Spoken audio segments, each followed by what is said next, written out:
trop froid. Il fait froid, c'est impossible. Oh là là, il fait froid, j'ai même froid aux pieds quoi.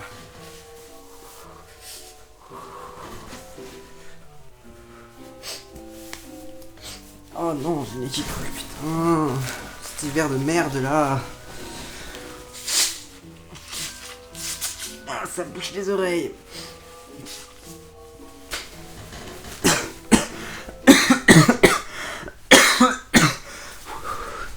Putain mais vivement l'été.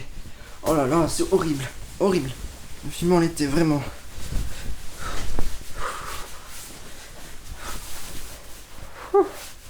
Oh, fait trop froid.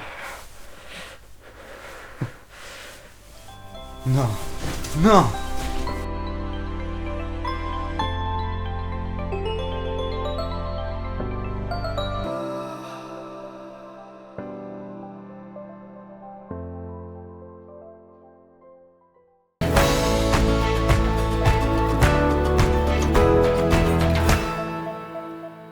Amis internautes, bonjour. Si comme moi la neige vous redonne le sourire, vous avez déjà sûrement dû vous demander comment les cristaux de neige se formaient, non? Pas vous? Bref, mais du coup, comment ils se forment ces fameux flocons?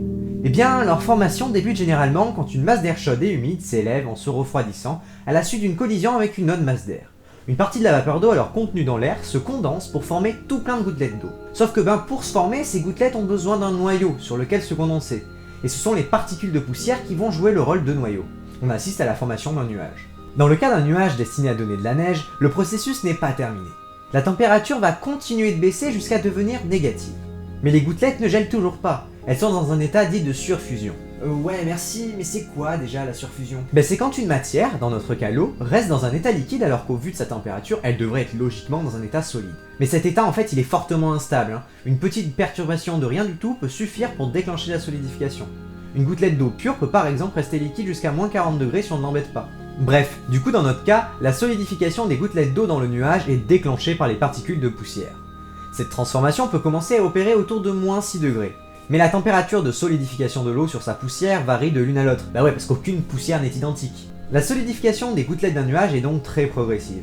Mais bon, là on a que des gouttelettes gelées, on est encore très loin d'un beau flocon de neige. En fait, la vapeur d'eau contenue dans le nuage continue de se condenser, mais a maintenant, en plus des poussières, la possibilité de se condenser, de se cristalliser directement à la surface d'une gouttelette gelée. On a donc le processus suivant. Les gouttelettes d'eau qui n'ont pas gelé s'évaporent lentement, et la vapeur d'eau qui en résulte se cristallise ensuite sur les gouttelettes déjà gelées. En fait, cette vapeur passe directement de l'état gazeux à l'état solide. Et on estime que pour former un seul cristal de neige, il faut qu'1 million de gouttelettes d'eau s'évaporent. Ça en fait des gouttelettes, c'est moi qui vous le dis. Et dès que notre cristal a réussi à grossir suffisamment, il finit par tomber, et en chutant, il arrive très souvent que ces cristaux en rencontrent d'autres. En fait, un flocon, ce n'est rien d'autre qu'un agglomérat de cristaux.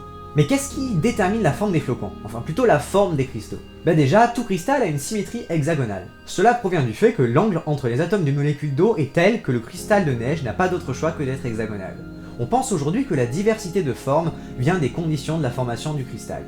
Plus précisément, la température et la quantité de vapeur d'eau en excès dans l'air, qu'on appelle scientifiquement la sursaturation. Je disais donc que les cristaux peuvent prendre des formes vraiment différentes. En dendrite, en aiguille, en colonne creuse, en plaquette ou encore en prise. On dit souvent qu'aucun cristal de glace est identique. Et cela s'explique tout simplement par le fait qu'étant donné qu'un cristal prend une forme particulière en fonction de l'environnement qu'il rencontre, il est très peu probable que deux cristaux suivent exactement la même trajectoire, et rencontrent donc strictement les mêmes conditions atmosphériques. Bon voilà, c'en est tout pour cette vidéo sur les flocons de neige, j'espère qu'elle vous a plu. Je vous invite à regarder ma dernière vidéo sur les aurores polaires que j'ai fait en collaboration avec la chaîne 1, et moi je vous dis à très vite.